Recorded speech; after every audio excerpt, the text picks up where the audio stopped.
Good morning, Mitch here. Monday Morning Alert, Monday, June 17th, 2019.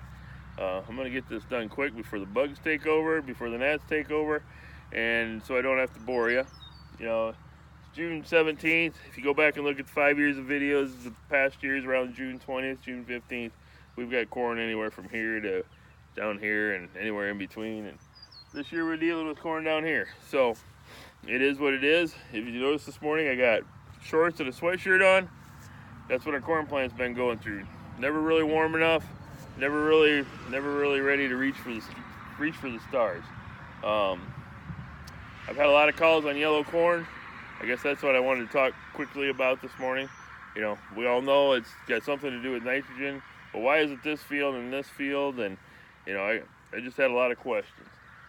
Now you got to remember that corn gets a third to a half of its nitrogen from the soil organically.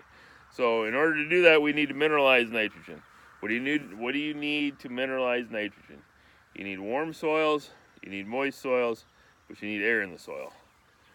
We haven't had two of those. We haven't had warm and we haven't had air in the soil. You know, with a waterlogged soil constantly being flushed with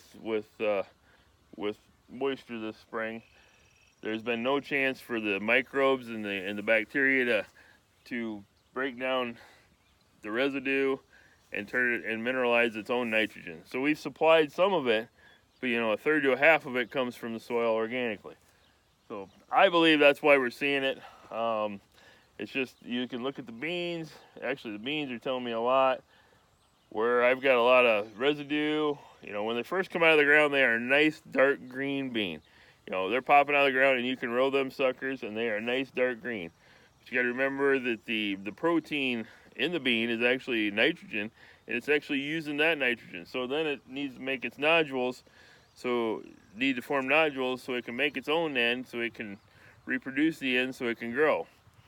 And before it gets a good root structure and gets the good nodules rolling, we end up with nitrogen deficient beans. You drive around the country, we got a lot of yellow beans.